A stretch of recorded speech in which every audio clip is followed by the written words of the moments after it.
Alright guys, I'm super stoked. I have the engine all back together and it's running it again. I had a slight hiccup, obviously, as you guys know, with my injectors.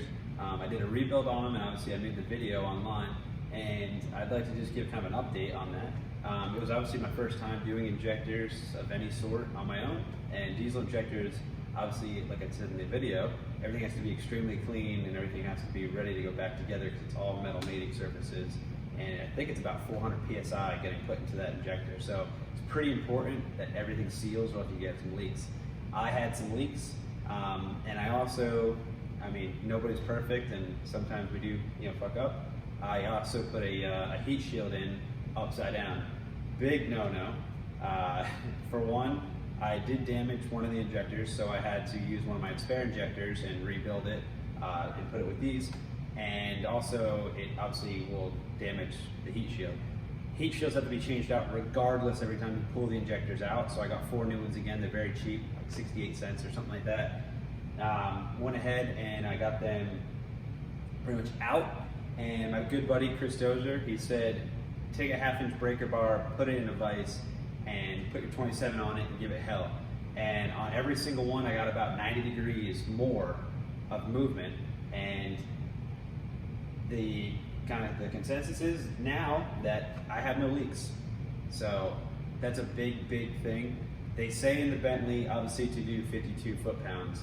Now 52 foot-pounds on a couple years old injector, maybe, there's been so many heat cycles and wear and tear on it. The metals, I guess, break it down. I don't really know the full scientific breakdown of how to explain to you why 52 foot-pounds was what I did and it leaked per the Bentley, but I'm telling you what does work. So what does work is when you're done building them, put them upside down, lock them in a vise very tight, take a breaker bar and breaker bar them with a 27mm socket as tight as you possibly can. Pretty much where it feels like it's gonna break, just go a little bit more and you'll be fine. Put them back in with new heat shields and I have no leaks, so that's cool. Now, cylinder 1 where I had the heat shield upside down and the injectors were leaking and so on and so forth, I think that's where I was getting most of my rough idle. I still think that maybe, because right now it's a slight rough idle, it's just, the engine's running gorgeous, but the problem is that there's a little bit more vibration than there was prior to this head install. Now, the timing for the engine, everything like that is correct. I reset that again. I made sure everything was perfectly aligned. It's all perfectly aligned.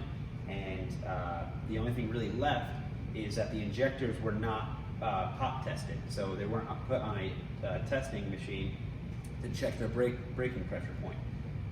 That could also be a problem because they're not putting out maybe evenly or the correct amount. And then obviously the only other thing would be pump timing. And I do not have a gauge to check my pump timing. So without those two things, one can only expect a slight roughness to the idle. Other than that, everything's running gorgeous. There's no weird noises. Everything's doing what it's supposed to. The only thing left now is to kind of just finish it off, get all the covers back on, air filter and all that stuff.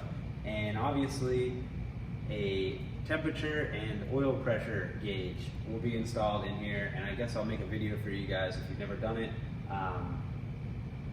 We can look forward to that in the future. So without further ado,